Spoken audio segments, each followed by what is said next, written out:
mon parcours, en fait, le point commun de mon parcours, ça a été le sport, puisque j'ai d'abord été athlète professionnel, puis ensuite coach et manager d'équipes sportives. Et donc j'ai fait athlète en fait depuis plus jeune que le bobsleigh, puisque mon sport c'était le bobsleigh, puisqu'avant d'être athlète en bobsleigh, j'étais athlète en ski alpin, et jusqu'à mes 20 ans, et des blessures au genou ont fait que j'ai arrêté.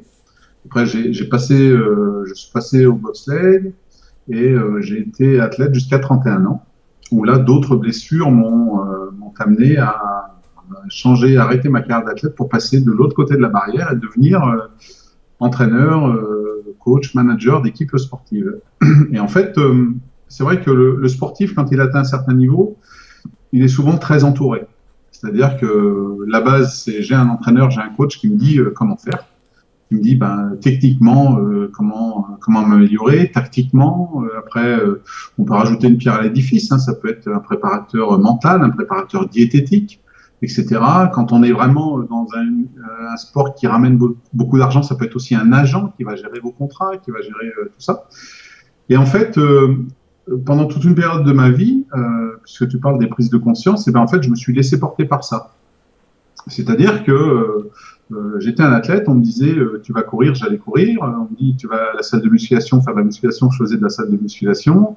Demain, on fait 3 descentes de bobsleigh, je faisais 3 descentes de bobsleigh. On analysait la vidéo, le coach me disait là t'es passé trop haut, là t'es passé trop bas, il faut que tu commences ton virage de telle manière. J'exécutais en fait, j'étais un exécutant. Et puis il y a un moment, l'âge aidant et puis voulant développer ses idées, on commence à se dire tiens, j'aimerais penser par moi-même un petit peu. Et alors ça veut pas dire qu'on n'a plus besoin de coach et qu'on cherche la confrontation, mais je me suis posé plein de questions en me disant tiens, si de par moi-même j'essayais de faire ça, ça ou ça. Si j'essayais d'aller plutôt dans cette direction, de m'organiser de telle manière. Alors sur certains points, je gardais l'apport de ces personnes extérieures, et sur d'autres, j'ai commencé à réfléchir par moi-même et donc à aller piocher un petit peu partout ce que je pouvais trouver. Alors j'ai commencé par des livres, puisque mon grand âge aidant, à l'époque, Internet n'existait pas ou très peu, donc des livres de préparation mentale, de développement personnel. Alors le premier a été Anthony Robbins.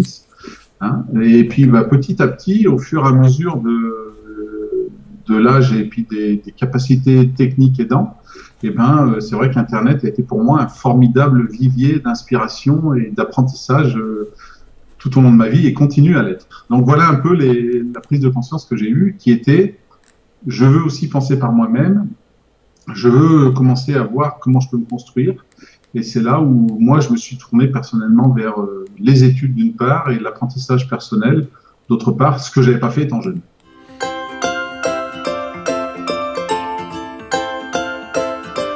Non, alors difficile, oui, quand il n'y a pas de résultat et puis qu'on est au fond du trou, et puis facile quand on gagne des médailles.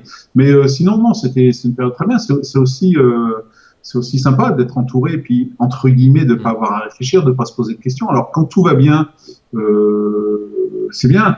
Après, tu sais comment c'est, hein, quand on a un coach, quand on a un mentor, quand on a tout ça, le jour où ça va mal et qui vous met face à vos responsabilités, soit vous l'entendez, vous continuez à lui faire confiance et puis ça continue, soit il y a un peu confrontation, et puis vous dites, vous échangez des mots fleuris en disant tu me reproches tout, mais c'est aussi de ta faute, tu m'as dit de faire ça, ça n'a pas marché, tu m'as dit que ça serait bon. Vous voyez, donc c'est cette prise de conscience. Alors il y a un moment, ça a été ça, un peu de la rébellion. Hein. Ça peut se rapprocher de ce qu'on vit avec nos parents, hein, l'adolescence, hein, la rébellion vis-à-vis de l'autorité. Et puis à un moment, on prend de l'âge, on prend de la maturité. Je me suis développé personnellement, j'ai élargi mon champ de réflexion. Et puis là, on se dit, finalement, c'est pas tout blanc, tout noir. Hein. Et puis finalement, oui, peut-être qu'il n'a pas toutes les réponses et peut-être qu'il a fait des erreurs, mais j'en ai sûrement fait aussi. C'est trop facile de reporter la responsabilité de ses échecs sur quelqu'un d'autre. Hein. Donc voilà la première prise de conscience que j'ai eue.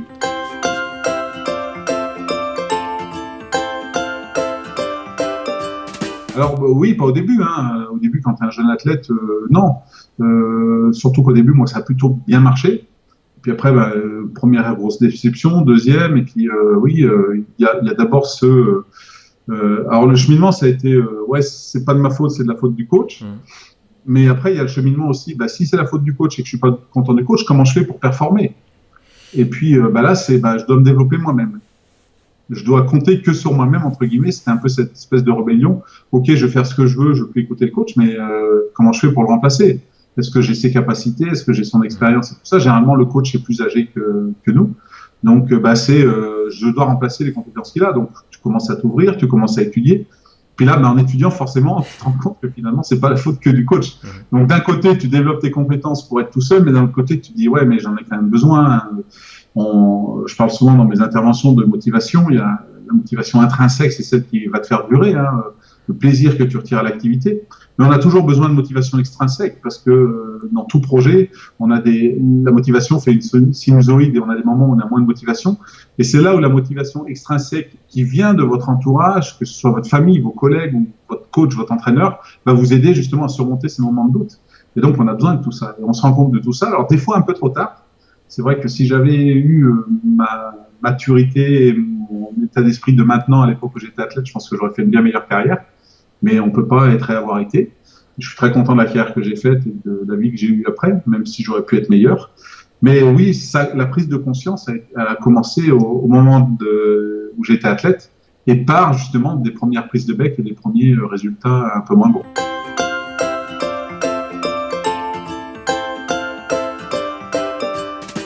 Oui, tout à fait. Et il y a eu deux choses en fait. La première, c'est que j'ai été un bon athlète. J'ai fait les Jeux Olympiques, j'ai gagné des médailles aux Championnats du Monde, mais je n'ai pas été un super top athlète, comme on a pu voir aux Championnats du Monde d'athlète cet été, comme la Villeni ou des choses comme ça. J'aurais pu être bien meilleur, mais il m'a toujours manqué quelque chose, un semblant de motivation, ce petit truc qui fait la différence. Donc j'ai fait 13e aux Jeux Olympiques, et le truc, j'aurais eu les capacités pour gagner une médaille, mais ce petit truc qui fait la différence, qui fait que tu t'entraînes un petit peu plus, tu t'impliques un petit peu plus, il m'a toujours manqué. Et le jour où je suis passé entraîneur, en fait, c'est devenu facile pour moi parce qu'en fait, je me suis rendu compte que ce que j'aimais, c'était aider les autres à atteindre leur potentiel maximal. C'est-à-dire que moi, à l'intérieur, ce qui me motive et ce qui me fait vivre et ce qui me nourrit, c'est de me dire, tiens, j'aide cette personne à atteindre son potentiel, alors que ce soit un sportif ou depuis d'autres personnes. Et en fait, dans ce cadre-là, je me suis dit, il faut que je puisse être au maximum de mes possibilités pour les aider. Et donc là, c'est un peu spécial, mais j'ai recommencé à prendre mes études le jour où j'ai arrêté d'être athlète. C'est-à-dire qu'à 31 ans, je suis retourné à l'université, j'ai fait un DUT informatique, c'était en 99, et depuis, j'ai jamais arrêté. Alors, en plus, ça tombe bien, puisque avec l'ère d'Internet, maintenant, c'est beaucoup plus facile. J'ai fait une licence en management, j'ai fait un master 2 en gestion et administration des entreprises, je me suis formé à plein de choses comme la processcom, le mind mapping, j'ai tout un champ d'investigation, j'ai fait des MOOC, j'ai fait tout plein de choses comme ça pour me dire, bah, tiens, j'ai une corde de plus à mon arc, je suis peut-être pas un spécialiste, mais au moins je sais que ça existe, et si demain j'en ai besoin, même sans être un spécialiste, je sais que je peux proposer ça à quelqu'un en lui disant, tiens, tu devrais faire appel à telle personne. Par exemple, j'ai des notions de diététique sportive. Et à l'époque où j'étais manager d'équipe sportive, je ne suis pas diététicien. J'ai des gros basiques que je peux donner sur de la nutrition avant, après compétition, mais je savais que si jamais ça pouvait être une composante de la réussite, et j'étais capable d'analyser et dire, tiens, il te manque cet aspect-là. Il faut qu'on trouve un diététicien, un professionnel. Donc voilà un peu ce que j'ai fait et ce qui a fait que depuis 99, bientôt 20 ans, j'arrête pas d'essayer toujours d'apprendre.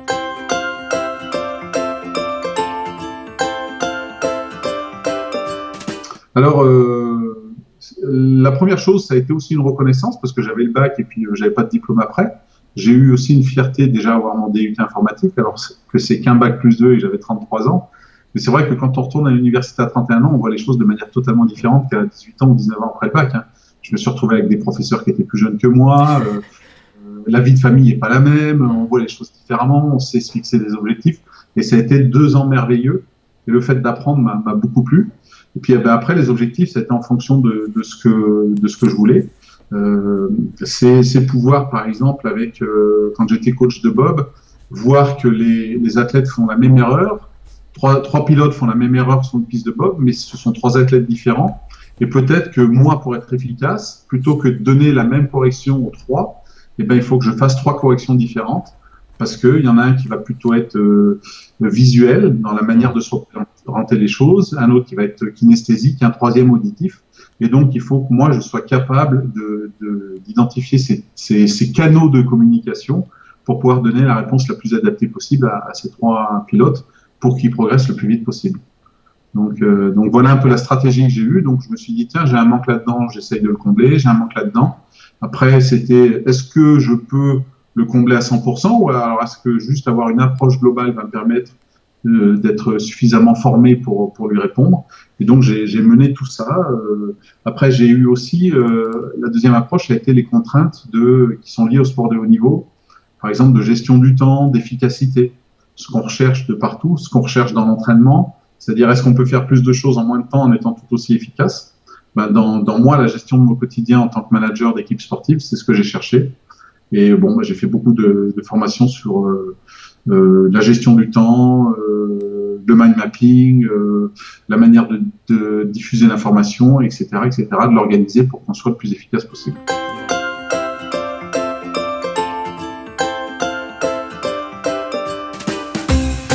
Alors en fait, c'était assez simple. C'est en lisant quelque chose, j'étais tombé sur le mind mapping et puis ça m'avait plu cette idée. C'était forcément du Tony Buzan, hein, le père du mind mapping. J'avais lu un article sur lui. Et un jour, je me souviens que je me retrouve au Canada à Calgary. J'étais déjà coach et puis j'ai un collègue à moi qui concourait, qui était un concurrent de mon équipe quand on était athlètes tous les deux, qui était lui au sein de la Fédé canadienne. Et puis on était à Calgary, puis ils m'ont dit, tiens, viens dans mon bureau, on va discuter un peu, je te montre où je travaille. Et puis je rentre dans son bureau, et puis derrière lui, il avait un grand tableau blanc, et il avait une immense map faite à la main. Et donc je dis, tiens, tu fais du mind mapping, et on a passé l'après-midi à parler de ça. À dire, tiens, moi, échanger sur mon expérience des premières maps que j'avais fait, et lui, de comment il l'utilisait. Et quand je suis rentré, ça a été parti. Je me suis dit, tiens, il faut que je fasse du mind mapping, il faut que je regarde comment ça marche. Donc, j'ai commencé à lire, j'ai commencé à griffonner. Après, j'ai commencé à prendre un logiciel. C'était Mind Manager à l'époque. J'ai contacté un peu ceux qui, en France, faisaient du mind mapping. Donc, c'était Signos, une société qui est sur Paris, qui est maintenant un des leaders du mind mapping en France. Et puis, c'était parti. Et maintenant, je l'ai mis dans mon quotidien, quoi. C'est-à-dire que c'est une technique que j'ai mis et que j'ai vu qui fonctionnait, d'autant plus que moi j'ai eu un parcours international, c'est-à-dire que j'ai entraîné les Français, la Nouvelle-Zélande, le Canada, la Corée du Sud, la Suisse. Et en fait, cette représentation de l'information, cette manière de diffuser l'information, de la retenir, est efficace dans tous les moyens de toutes les cultures et tous les modes de représentation différents qu'on peut avoir, puisqu'un Suisse ne fonctionne pas pareil qu'un Français ou qu'un Coréen du Sud ou un Néo-Zélandais. Et ça marche de partout. Et donc maintenant, je l'utilise au quotidien, quoi. Tu pourrais nous donner des exemples concrets d'utilisation ?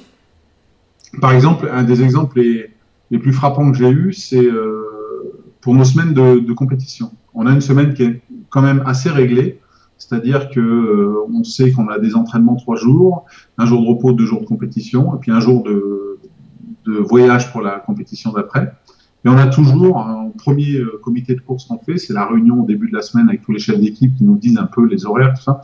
On a toujours un pavé comme ça voilà, ça sera à telle heure, faut vous garer là, faut faire ci, faut faire ça, vous pourrez vous entraîner physiquement ici, ici, ici. Et en fait, moi, je faisais une map de la semaine avec des icônes, une icône avec quelqu'un qui dormait pour mettre toutes les chambres dans l'hôtel pour que chacun sache où est la chambre du kiné, où est la chambre du chef d'équipe, où est la chambre des pilotes, etc.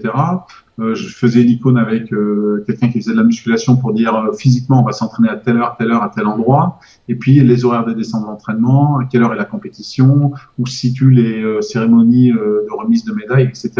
Et en une seule page A4, ils avaient un focus sur la semaine. Et en fait, l'idée du mind mapping, c'est un mot-clé déclenche une idée. Et c'est vrai que nous, étant donné qu'on est dans le microcosme du bob, il y a des choses que j'ai pas besoin d'expliquer à mes athlètes ou à mes encadrants, c'est-à-dire qu'ils connaissent. Si je leur dis, on est en Allemagne à Königssee, la piste de bob, j'ai pas besoin de leur dire, suivez cette route, allez là, tournez à gauche, tournez à droite, ils savent où c'est. Donc, ils savent que si jamais on doit aller sur cette piste-là, il faut qu'on parte un quart d'heure avant par rapport à notre hôtel, etc. Donc en fait, avec ces mots-clés, tout se déclenche derrière, qui est le principe du mind mapping. Si demain, je devais te faire une map d'une semaine sur du bobsleigh, je te la ferais différemment, puisque forcément, tu n'as pas cette connaissance du bobsleigh, donc il faudrait que je remette des choses un peu différentes. D'ailleurs, le mieux, ça serait que ce soit toi qui la fasses, puisque ça serait ta map, ta carte. Et donc, ça, c'est un des exemples les plus concrets que j'ai. Après, ça, c'était dans le monde du bob. Après, dans le monde du quotidien, par exemple, en ce moment, je suis en train d'écrire un livre. J'ai fait une map. J'ai fait une map des grands thèmes avec 2 sous-branches, 6 sous-branches et sous les branches 3 ou 4 sous-branches de niveau 3. Et en fait, le fait d'avoir ces idées, derrière, il y a tout qui s'enclenche et j'ai pas besoin je note, mais ça me suffit pour avoir le fil de mes idées, de mes exemples, etc. Donc ça, ce sont 2 exemples de maps que je peux avoir. J'ai des maps quotidiennes de suivi de projet, de choses comme ça, quoi.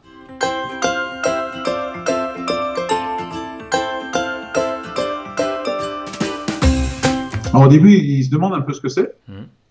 Et puis, en fait, ils s'attendent à avoir quelque chose de linéaire en disant lundi, mardi, mercredi, etc. Puis, en fait, une fois qu'ils regardent comme ça, ils ont compris. Puis, généralement, j'ai des sourires. Et puis, ils hochent la tête. Ils me disent, ah, c'est pas mal. Et puis, après, quand je vais les voir dans leur chambre, elle est affichée au mur ou derrière la porte. Ils savent exactement à quelle heure ils doivent partir, quoi. Et c'est super facile à retenir parce que même eux, après, quand j'en parlais avec eux de manière un peu plus approfondie et puis un peu décalée, savoir ce qu'ils en pensaient, ils me disent c'est super parce que c'est vrai qu'on l'a en tête, c'est une image globale et puis on sait que d'une semaine sur l'autre, les horaires pour le bob étaient en haut à gauche, les horaires pour la préparation physique étaient en bas à droite, etc. Donc on avait nos points de repère, on savait où aller chercher et donc c'est plutôt bien accueilli parce qu'en plus, ça leur laisse du temps, quoi. C'est-à-dire que le but de ça, c'est aussi de se dire, tiens, on a une feuille, une vue globale et on a toute la semaine. On n'est pas obligé de tourner des pages, d'avoir 4-5 pages, tout ça. Ils ont ça en tête. Souvent, ils faisaient un screen de ça. Ils l'avaient sur leur téléphone portable. Ils avaient juste à zoomer. Avec les appareils modernes, c'est assez facile. Et eux, ce qui leur plaît, c'est que ça gagne du temps. Ils ont l'information tout de suite, ça gagne du temps. Ça veut dire que soit ils se reposent plus, soit ils ont plus de temps pour s'entraîner. Donc, c'est aussi le but, hein. Nous, on est à la chasse au gaspille de temps, parce que plus on se repose, plus on va être efficace, ou plus on va pouvoir s'entraîner, et donc plus efficace. Et pour ça, dans le monde du bob, en tout cas, ça a été très très bien accueilli.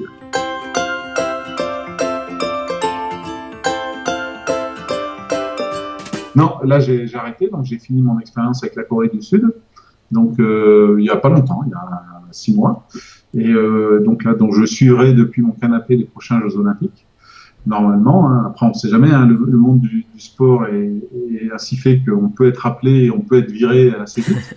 Et je suis plutôt en train de développer autre chose, c'est-à-dire que au jour d'aujourd'hui, j'ai monté ma structure qui s'appelle Active Talent et qui justement veut proposer à ceux qui ne sont pas sportifs, alors que ce soit des entreprises ou des indépendants ou dans des écoles aussi, j'interviens beaucoup dans des écoles, leur proposer des techniques du sport de haut niveau pour leur propre réussite personnelle, qu'elles soient professionnelles ou personnelles en famille, hein, que ce soit dans la gestion des objectifs, des émotions, le stress, la motivation, le travail d'équipe, comment nous, tous les ressorts qu'on utilise et tous les outils qu'on utilise dans le sport de haut niveau, pour que vous puissiez vous réussir dans votre quotidien qui n'est pas forcément du sport de haut niveau.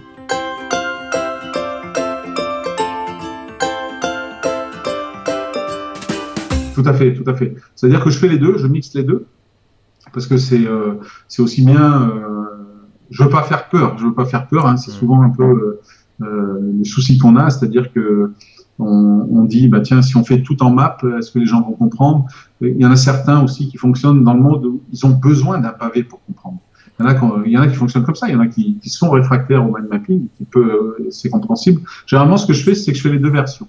C'est-à-dire que je présente vous avez la version normale, c'est-à-dire que sur mon site, je fais des formations en ligne ou lorsque je fais des conférences ou lorsque je fais des formations, je fais une formation normale.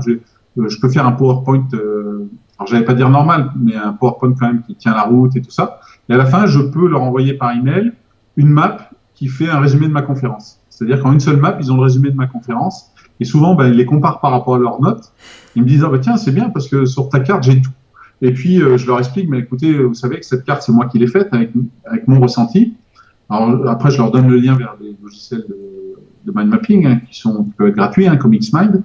Je leur dis, si vous voulez, je vous envoie ma version de la carte Xmind, et vous pouvez la transformer avec votre ressenti à vous, avec votre mot-clé, parce que peut-être vous avez soit une partie de la conférence qui vous intéresse plus que vous voulez développer, soit des choses que vous voulez compléter par rapport à ce que moi je vous ai dit.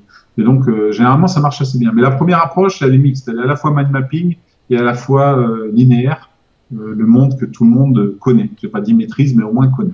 Il a l'habitude de voir en face de lui.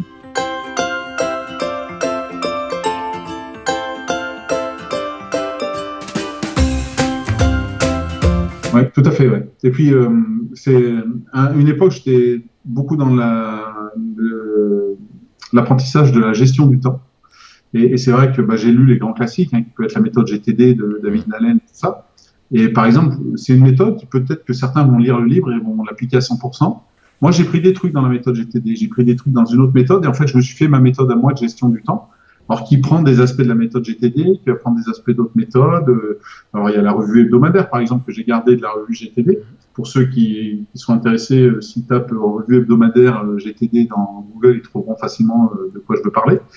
Et en fait, j'ai fait ma propre méthode, et le mind mapping, c'est un peu pareil. C'est-à-dire qu'il y a des gens, ce que je fais, les initiaux mind mapping, il y en a qui vont vouloir aller plus loin, d'autres pas.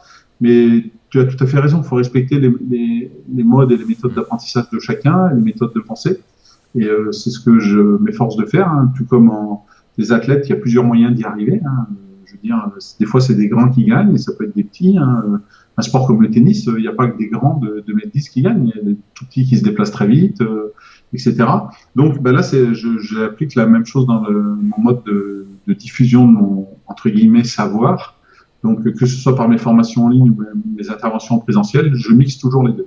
Donc, le premier abord, c'est toujours un PowerPoint qui reste assez linéaire, classique. Alors, soit dans mon PowerPoint, il y a un moment où je mets du mind mapping, et puis après, comme ça, ils sont familiarisés pour ce que je vais leur envoyer quand la conférence sera finie.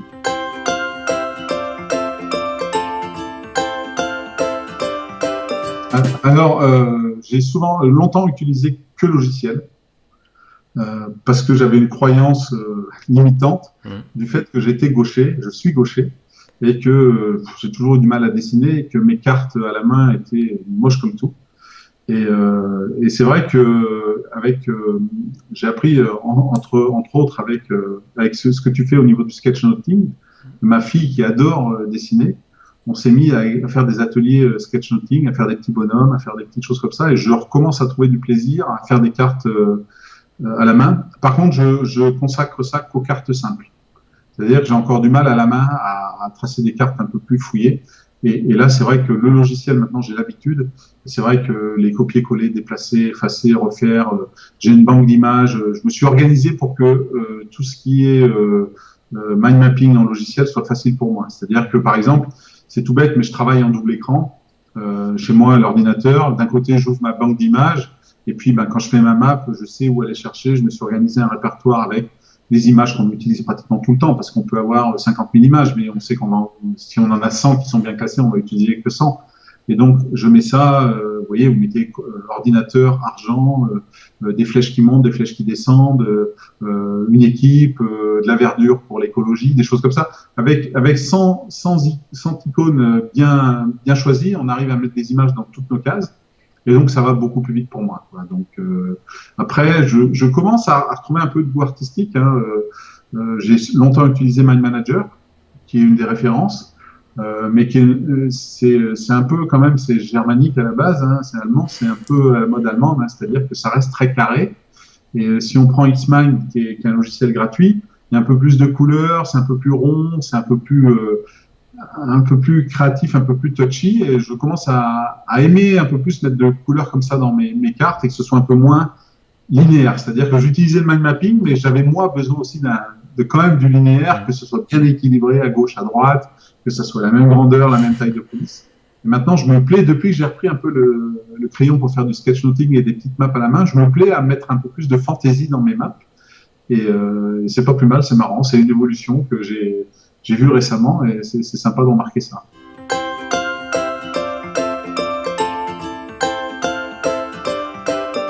Non, moi, si je peux résumer ma carrière et mon évolution, c'est qu'en fait, il n'est jamais trop tard pour apprendre, quoi. Je veux dire, à 25 ans, quand je faisais du bob, j'aurais jamais cru qu'à 31 ans, je retournerais à l'université. Et puis, en fait, c'est vrai qu'on a une vision du monde scolaire qui est, je dois avoir un diplôme pour avoir un travail. Mes enfants ont 15 et 13 ans, donc ils sont en plein dedans. Mon fils est rentré au lycée hier, ma fille est en 3e cette année. Bon, ben voilà, j'ai le brevet. Là, mon fils, il rentre dans le processus normal de j'ai 3 ans pour avoir le bac. Qu'est-ce que je fais après? J'apprends un boulot. Est-ce que c'est une école privée, la fac? Est-ce que c'est du professionnel pour tout de suite être dans le monde du travail? Donc, moi, j'ai eu la chance, quelque part, de pouvoir avoir le bac et d'avoir un temps où j'ai pas fait d'études, où mon boulot, c'était d'être athlète professionnel, ça me plaisait. En même temps, j'étais militaire, mais mon rôle au sein de l'armée, c'était d'être athlète professionnel. Donc, j'ai eu ce temps-là. Et quand je me suis remis aux études, j'avais une autre capacité cognitive, mentale et d'autres dispositions. Donc, je l'ai vraiment apprécié. Et depuis, j'ai jamais arrêté. Et là, je continue encore. Je suis un fou d'apprentissage et je sais que dans mon planning hebdomadaire, je me réserve une plage de 3-4 heures pour de l'apprentissage. Ça peut être de la formation sur comment faire des vidéos avec son smartphone, comment intégrer quelque chose dans les PowerPoint. En ce moment, je suis en train d'essayer d'améliorer mes PowerPoint. Donc, c'est des choses comme ça. Mais j'ai ce besoin j'ai cette soif de connaissances. Donc, maintenant, et puis en plus, c'est tellement facile maintenant avec le net que je dirais que vous mettez pas de limite de ce côté-là. Hein, je dis toujours, plutôt que d'avoir des rêves, ayez des objectifs pour passer à l'action. Hein, donc, vous avez les moyens d'atteindre vos rêves par le biais d'objectifs. Et s'il vous faut avoir un quelconque apprentissage, je suis sûr qu'en fouillant, vous pourrez le trouver. Donc, développez-vous tout au long de votre vie, de votre carrière. Et, moi, je sais que ça m'a beaucoup apporté. Aujourd'hui, je suis là parce que justement, j'ai eu un moment, ce déclic qui m'a dit, tiens, j'aimerais bien apprendre ça et j'en suis bien content. Dont le mind mapping, qui a été pour moi quand même un accélérateur sur les 15 dernières années.